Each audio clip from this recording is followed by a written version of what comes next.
Hey everyone, for today's video, we're gonna talk about the use of natural lighting for portrait photography or just any photography, honestly. Just, transparency, I am essentially a natural light photographer only.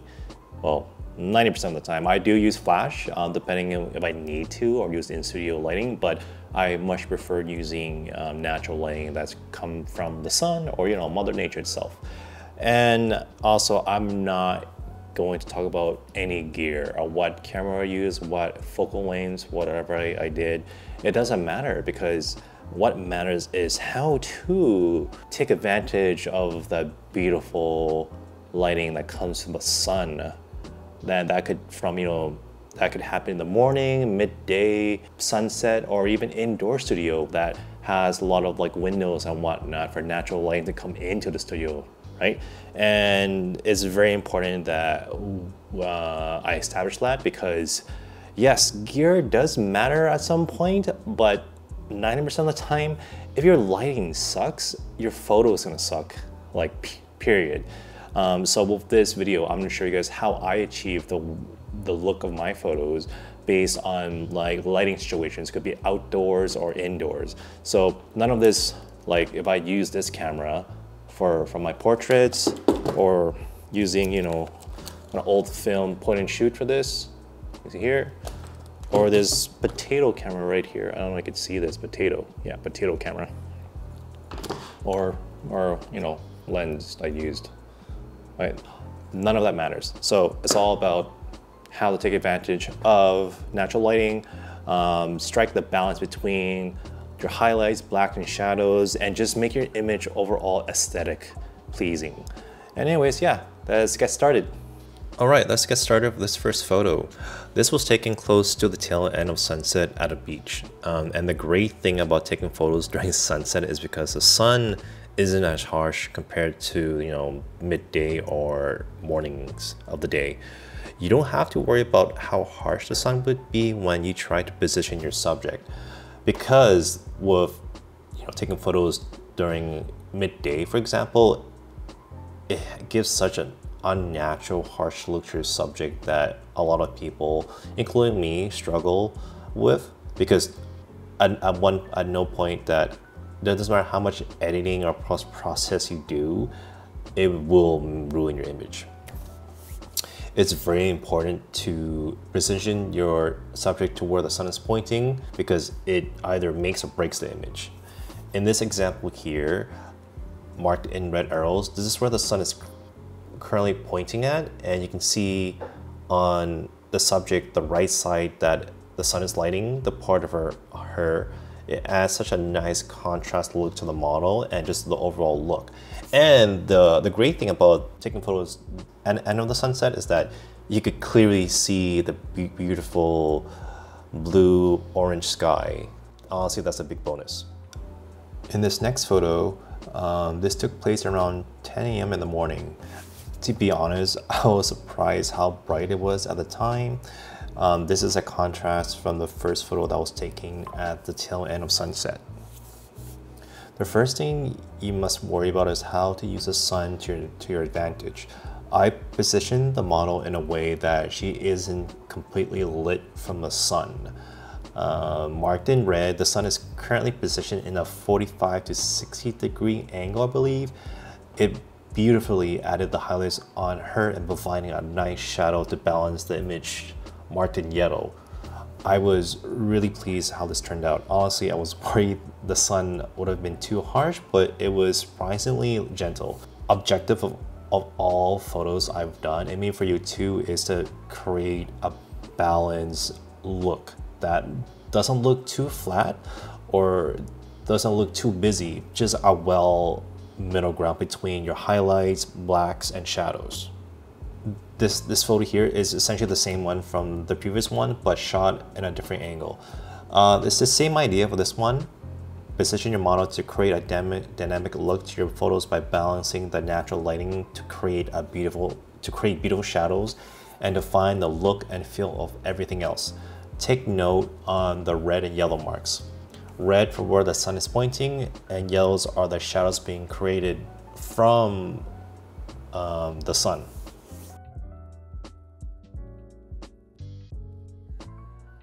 studio had beautiful white concrete walls and greyish marble flooring. Big plus, it also has big windows all over the studio that provides a lot of natural lighting at any time of the day. Another great thing about having your session in studio is that it removes the stress of worrying if like the sun's too harsh on the subject, or is it too little, or you're more worried about like, oh, where is the sun positioned on the earth right now, or at the earth, sorry.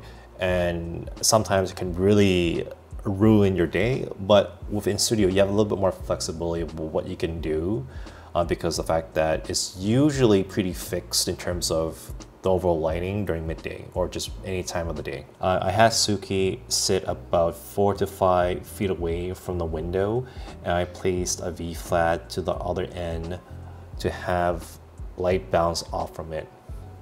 Again, notice the red arrows, that's where the natural lighting is coming from, and the yellow mark is the lighting bounce from the V flat. Overall, creating a calm aesthetic look to this photo. That's probably one of my favorites by so far.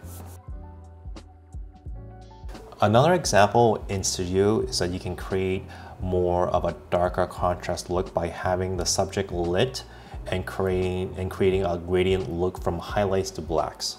On top of using natural lighting, I used the black end of the V flat to create a more contrast look by bringing in more shadows into this image.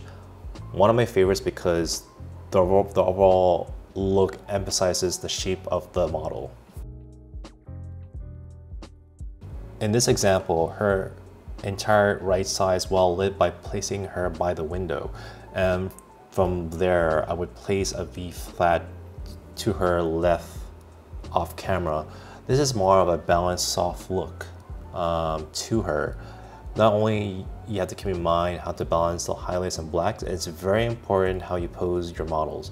Marked in red, you can see where the light is coming from, and the yellow is where the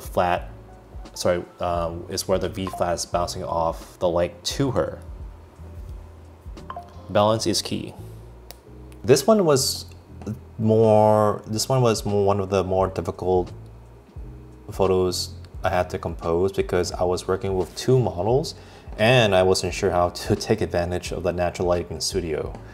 It involved a lot of trial and error, but I was able to achieve this look right here, mainly due to the patience. Thank you guys. I placed them at the most lit part of the studio and had them laid down facing the ceiling. Looking at the red marks, you can see the lighting was basically pointing in different directions and it was brutal to work with. I had to keep in mind how to balance that and the shadows on their faces. At that stage, it was critical to adjust their like posing to balance the contrast and everything to the point that it would not look weird, or try not to look weird. The shot was fun to do. This took place in the afternoon at a greenhouse. And if you're in a good spot where that a location gives you the flexibility to your exposure and how to balance that, I would take full advantage of that. Shooting at the greenhouse is a perfect example because naturally a greenhouse diffuses the light within the location, and with that it gives me the ability to really play around with my exposure. And a big plus is that the window shadow lines marked in yellow makes the image so much more dynamic. This photo is a great example of photographing in midday, the harshest sunlight you ever get at the time.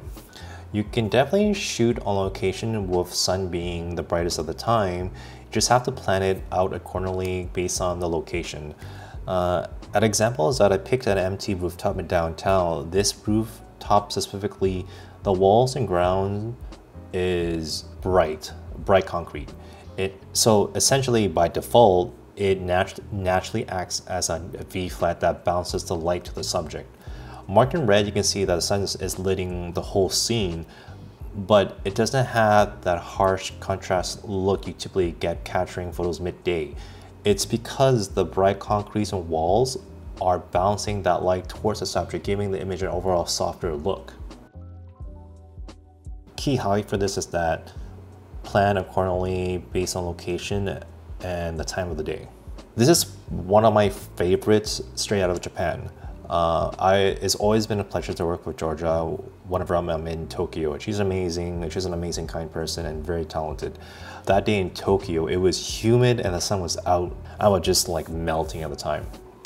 We shot this photo at one of the temples in Tokyo, and this is another good example of using your environment to manipulate the overall look of the photo. Like the previous example, the temple ground was bright concrete tiles and it would really help give a majestic aesthetic feel to the photo.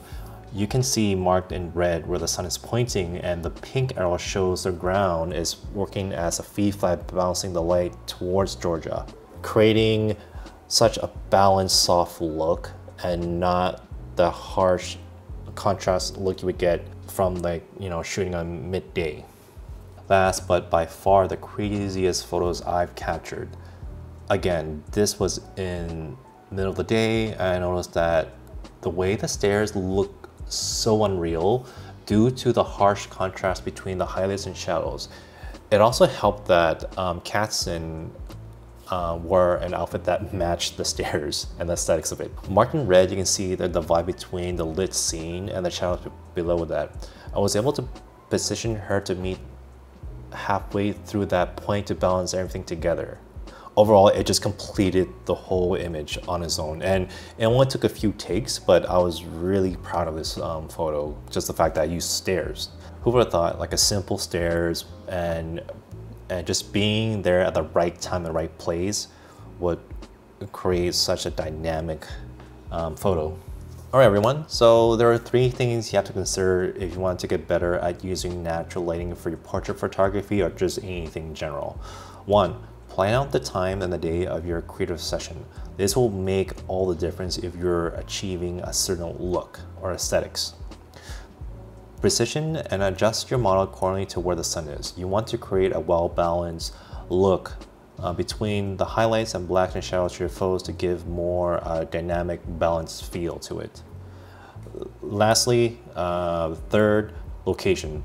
Either in studio or outdoor locations, make sure you study how the location would look relative to where the sun is at the time of the day. I really hope this was super helpful. If you have any questions, please leave a comment. If you like my content, hit the like button. Have a great weekend. Cheers.